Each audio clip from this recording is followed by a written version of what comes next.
So this talk is going to be about building customer-centric campaigns that work. Kristen and I, we are growth managers with WillowTree on the IBM Cloud account.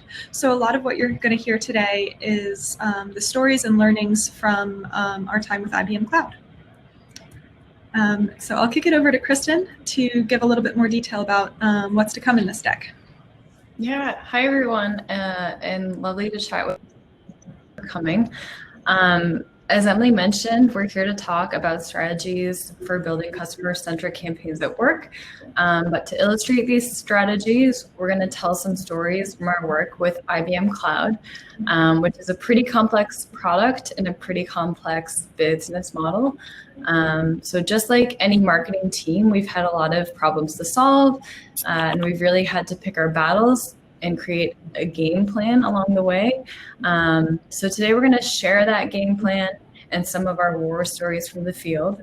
We assure you that nobody died, but we're going to tell you how we created some frameworks to navigate all of IBM's organizational complexity, and share some of our wins, fails, and tactics that we've learned in the process.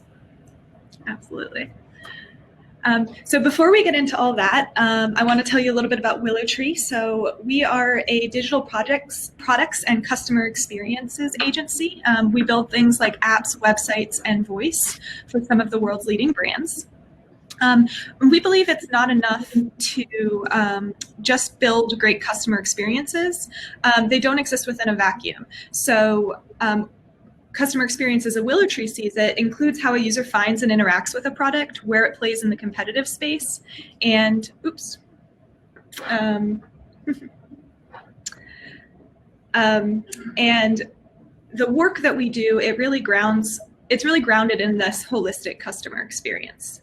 And that's how WillowTree as an agency really helps businesses meet their business goals. So this leads us to the growth marketing philosophy. So Kristen and I are both on the growth marketing practice within WillowTree.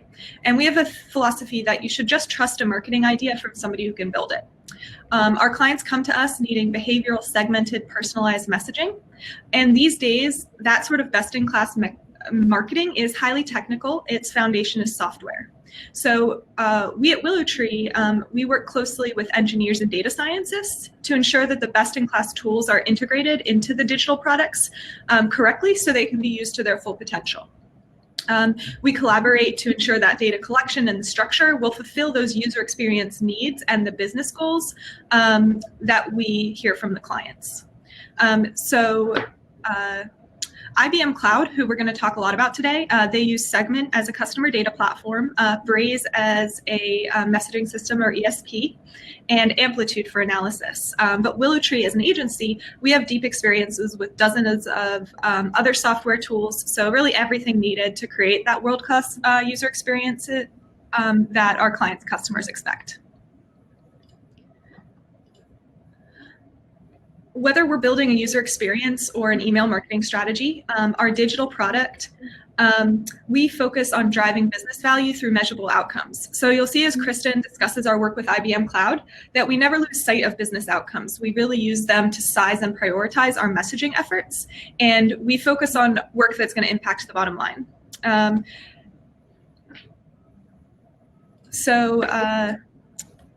I'll shortly kick it over to Kristen, but the first step that we see as essential to creating campaigns that work is meaningful segmentation and goals for each segment. So as we go through these steps, you'll see that it's kind of intuitive. Like really what you'll, those steps are pretty simple. They're going to really apply to most businesses, but where the expertise and the experience comes into play is you can use these kind of simple steps in very complex organizations.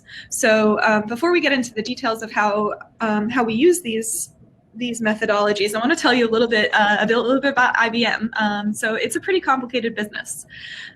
You come in as a marketing professional, and right away you know you're slammed with a big, hard challenge, and it can be overwhelming. So then you start to think about, you're with a global organization. There's IBM businesses on every continent. You have diverse user needs where the products that we're selling are serving IT professionals, analysts, developers. You have different price bands, everything from a freemium product that you may be able to use for a very small business or in a learning capacity up towards multi-million-dollar contracts that are serving Fortune 50 companies. You also have about 150 products. And they're all very distinct. So, you have infrastructure and software, and they work really well together. There's a lot of synergies between products, but you're also trying to sell each individually. You also have to think about the sales cycle, which of course is variable for different products, and reaching the customers with the right message at the right time. We're also in a really competitive space. And that means that our clients are also experimenting with AWS and Google Cloud and Azure, and we really need to set ourselves apart. So with all of these, complicated features, we need to get back to the basics and simplify the problem and use kind of these messaging strategies. So what Kristen is going to talk through is how we use segmentation to kind of simplify some of these challenges. Yeah, so as Emily mentioned, IBM is a complex business, and it can be really difficult to know where the biggest opportunities are and how to execute against them. We do our best to size opportunities based on the number of users and their estimated value. In general, there are 3 levels to IBM's business. The first is IBM Cloud as a platform. Above that is the individual products and services. And then above that are the specific use cases or things that a user might be trying to do or complete on the platform. So at the platform level, there are those different types of IBM Cloud accounts. So you could be a trial user, for instance, a pay-as-you-go user. Again, that product level, those products might include things like the Cloud Object Storage product, or it could be something like Watson Assistant. And then again, at that use case level, those are those projects or things you might be trying to do in the cloud, such as building a chatbot. Each level of business creates a meaningful segmentation with unique goals for messaging.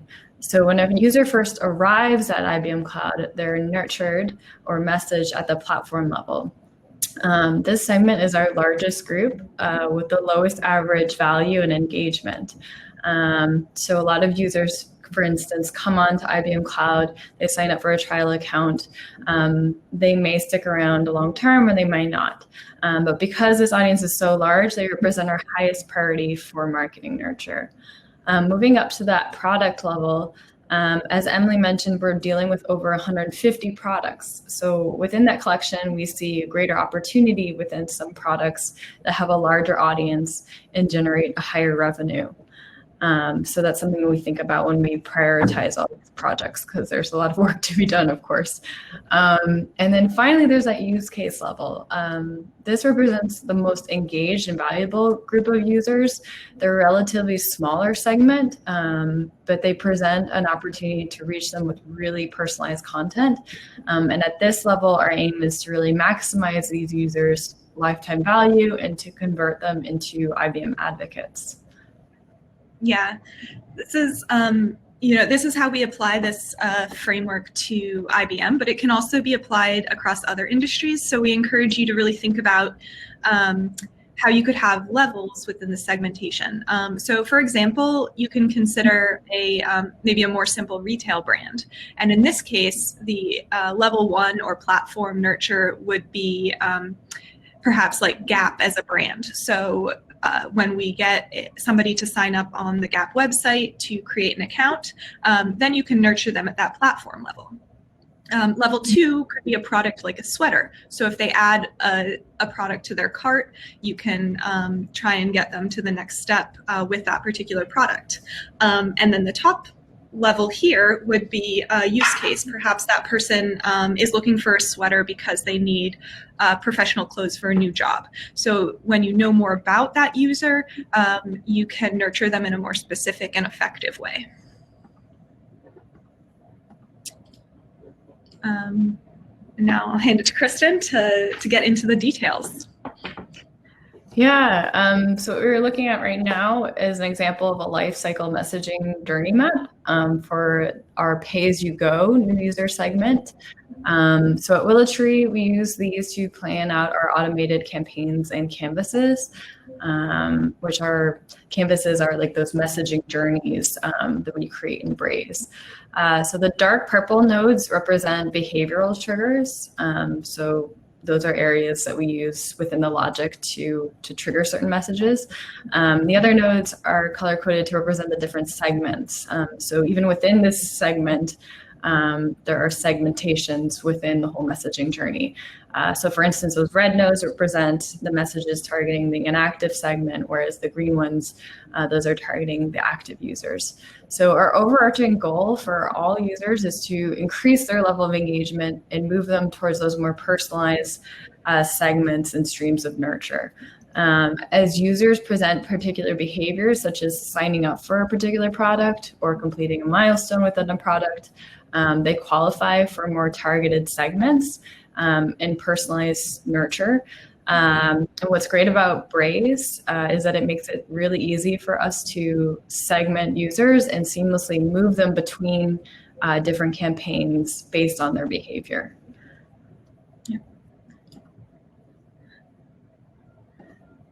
So here, one of the types of nurture we have is nurture preventing churn. So that's a problem we have across industries. And Kristen can talk a little bit about how we approach churn at IBM Cloud. Yeah, so when we're thinking about our trial users, for instance, in that onboarding, one of our highest priorities, again, as Emily mentioned, is churn and preventing that. So when it comes to cloud computing, users have a lot of great options out there, and it's really common for them to shop around or create free accounts at IBM Cloud, but also Amazon Web Services, Google, and elsewhere. So we're very aware of that, and it's really our goal to protect against that. So using an analytics platform like Amplitude in tandem with Braze, we can see that most new users come to IBM Cloud and convert to a paid account within the first 24 hours. So a lot of them come, and if they're going to convert, they do it right away. But some take up to 4 weeks to convert, and we can see that again through our analytics that we use with IBM Cloud. And this insight is really helpful, and it supported a really lengthy onboarding nurture with multiple touch points over time to really maintain users' awareness and encourage them to come back to the product time and time again to discover its inherent value.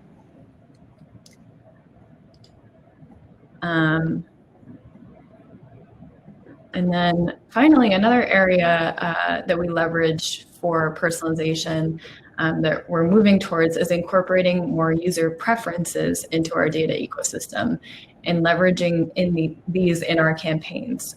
So incorporating short surveys into our onboarding experience provides a host of useful custom attributes that we can continue to use to power our segmentation and messaging throughout the user's entire life cycle. So in addition to those behavioral attributes that we can collect just based on a user's behavior in the platform, another area is self-reported attributes. So in other words, we can ask you straight up, who are you? What do you do for work? What's your role? What is your industry? Do you work for education? Are you in the automotive industry or something like that? And then also, what are you here for? What are you trying to do with IBM Cloud? Because there are a number of different things you could do, but it's really helpful if we can ask users straight up, what are they looking to achieve? That said, it's of course important that we incorporate all of this into the same ecosystem of data, because as we all know, users sometimes know what they want and sometimes they don't, or sometimes they change their mind. So incorporating them all into the same ecosystem is really helpful. Mm-hmm. So of course we have kind of the segmentation and we've defined our goal, but then there's a lot of work that we can do within Braze especially to use the right channels. Yeah, so that next step, once you have your segment, thinking about channel and what you're going to tell your users. So as Emily mentioned, what's great about Braze is that it offers multiple channels. And this is really important because as users become increasingly engaged with the product, engaged with IBM Cloud, they might qualify for multiple segments, which means they might enter multiple streams of nurture or multiple campaigns. But with Braze and leveraging these multiple channels like in-browser messaging, web push, these can all be used to preserve reach of all those different campaigns and prevent inbox overcrowding.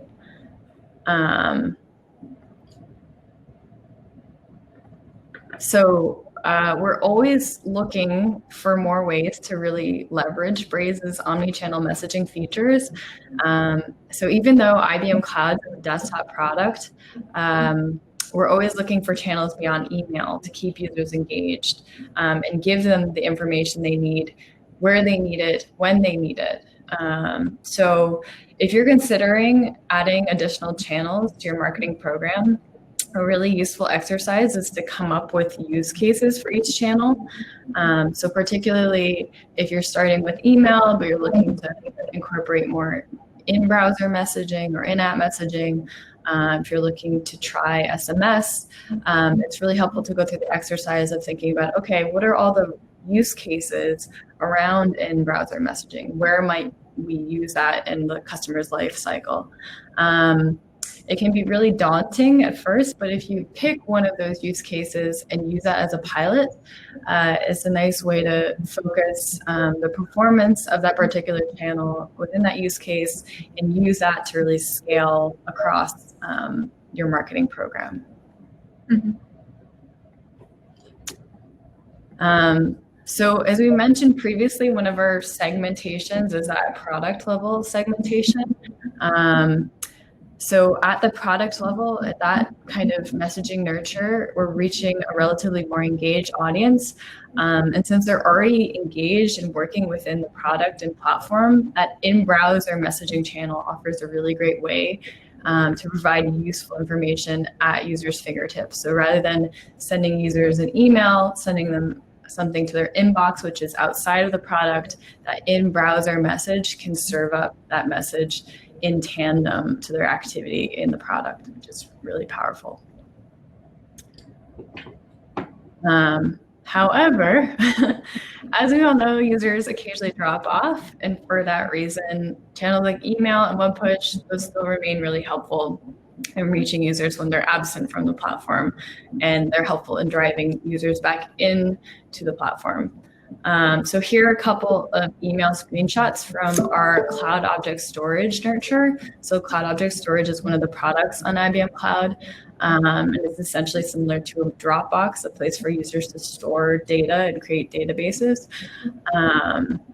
So as you can see from these email screenshots, the messaging is really simple and it drives users towards a single CTA, which is essentially where they left off in their engagement with the product. So really our goal is to get users to reach that moment of success as early as possible and then celebrate it. And that ensures that they discover the value within that product. Definitely. So now I get to talk about the fun part, which is test, learn, and optimize.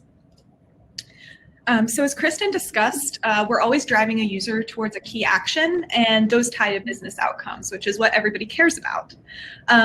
But these messages and effective message system is not just set it and forget it. Businesses want to grow, they want to optimize and change things over time. So we know this is a priority, but in experience, we've seen teams get caught up in the swirl of ideas and opportunities and excitement of a new message launch. And analysis can fall to the wayside become an afterthought and even get deprioritized entirely. So we always have a system where you have to advocate for the time you need to do this analysis, and you need a process that includes this type of work. So what that process looks like at IBM Cloud is we have an expectation that after launching a message, within 30 days, the team builds a report that identifies opportunities. And then that process is repeated every 90 days. So we are kind of part of the system is continuing to return back to these messages and revisit the user journey and make changes to improve it and improve those metrics. So once you have analysis and optimization as part of the process, it's not really a super complex system. Really, you need to find a place where opportunity exists and kind of define what that opportunity is.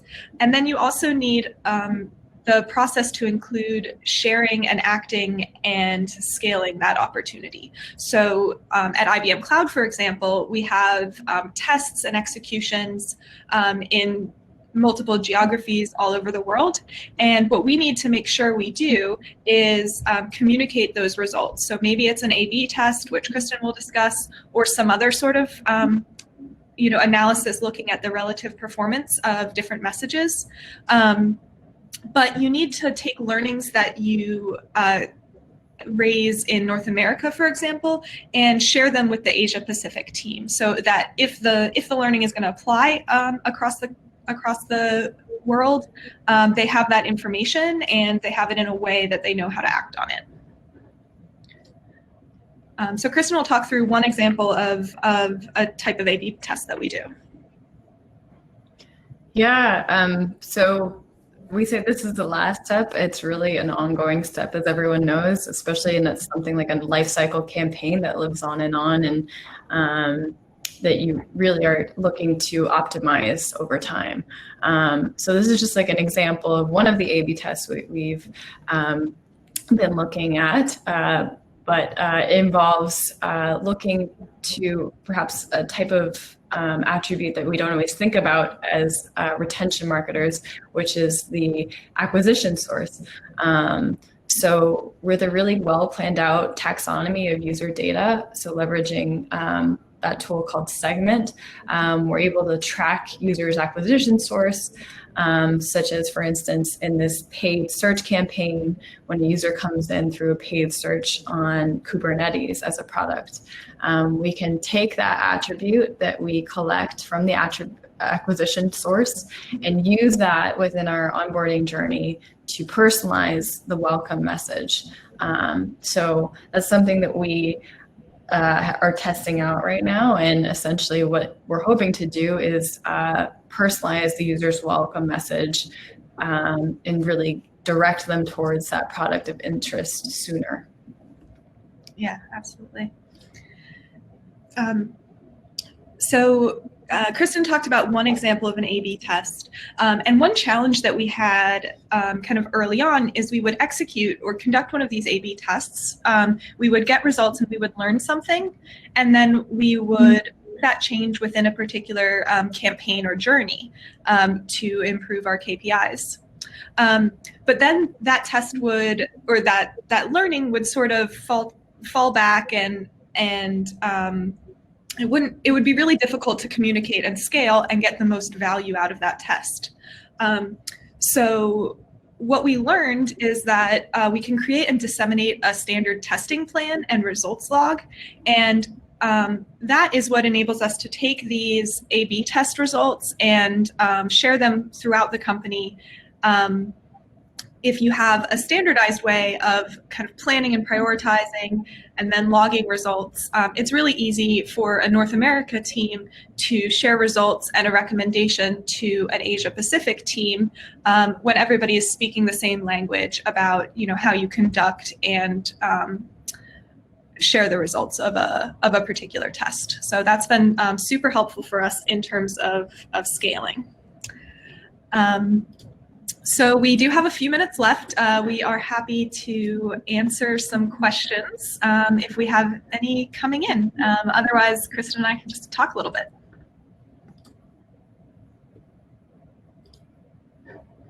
So let's see if we have anything in chat. It's nice to meet you, Brenda. We can connect.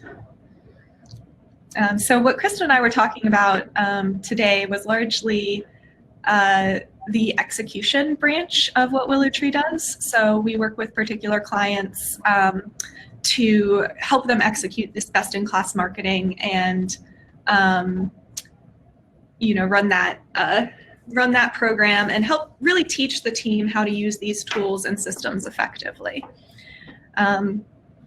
If you have any challenges maybe related to your business, or if anybody kind of wants to volunteer what sort of industry they're in, we may have some experiences that we can share from particular industries, because IBM Cloud is, of course, just one of the clients that we've worked with. Yeah, do you want to talk about random buckets for A/B tests?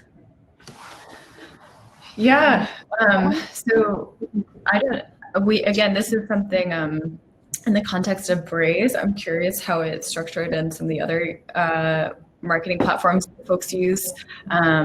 But it's really essential for our work with A/B testing on our Braze canvases, which are those automated ongoing campaigns. And what it allows us to do is within a canvas, set several variants live at the same time. So essentially what we do is we're just using that random bucket to divide the audience into, maybe it's just split testing into two groups or multivariates at the same time. It allows those tests to run as long as you need them to go, to not only continue to message users live, but also incorporate those learnings as we go. Yeah, so we also Braze, Joseph. Yep, sorry, Emily, I didn't mean to interrupt.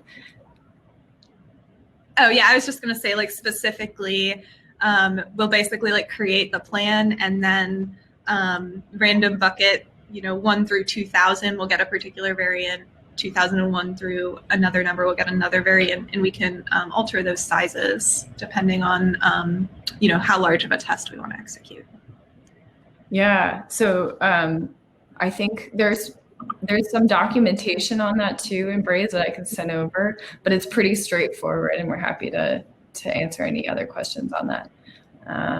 And Alex, you were asking about tools, and if they're going well. So we currently use Braze with IBM, and I definitely recommend it. I think it's a really powerful marketing platform. I've used a few in my time as a marketer, and Braze really has a lot of robust features that you'll need to set automated campaigns with really in-depth logic. What's really great too is it integrates with those other powerful tools like Segment and Amplitude, especially like Emily's work is a lot of analytics. Her analytics informs a lot of the Braze campaigns that we do. So that integration piece that Braze offers is really powerful, and just making that much more sense of the work you're doing in your campaigns and how they're performing. And really another thing too is not only are you able to see through Braze, of course, the campaign performance, Amplitude is really going to inform you how your campaigns are impacting users' behavior in the product. So really those deeper conversions are great.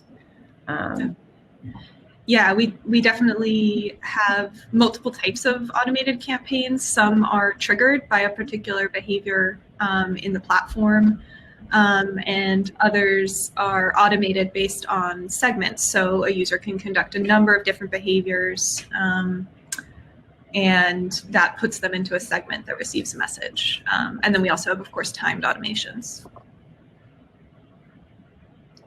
Nice, thanks, Kristen. You're so on top of it. Yeah, in automation, for other clients, we've helped with their Airship, so push an in-app message, and they have a system within their tool for automating those sorts of messages as well. But it's the same thing. It's triggered based on a behavior event. Yeah, so I think that we are at time, but WillowTree actually has a booth that we in the expo section that we are manning. So Kristen and I, or one of the other members of the growth team, are going to be there. I think through the end of the day to continue to answer these sorts of questions and really anything that you come up with. So we really talked a lot about the execution arm of WillowTree, but a lot of what the growth team does is implementation projects. So helping businesses get these tools integrated into their tech stacks. And so that can be, it's a big project. And as we mentioned, it's an engineering collaboration project. It's a data science collaboration project. And we've done a bunch of those successfully. And then we also do tech stack strategy. So sometimes businesses come to us because they have a particular use case that their current tech stack can't fulfill. And we can talk to them about what they may need to set up, either to use their current tools more effectively to make this use case happen, or what tool in the space can fulfill that need. So we can kind of help with the strategy, and we've helped with large digital transformation strategies, all the way down to kind of how one tool can fulfill the use cases. So a lot of stuff we like to talk about here at WillowTree. Again, really appreciate everybody's time and joining today. And yeah, hope to connect outside of Mobile on Air. Thank you. Thanks so much.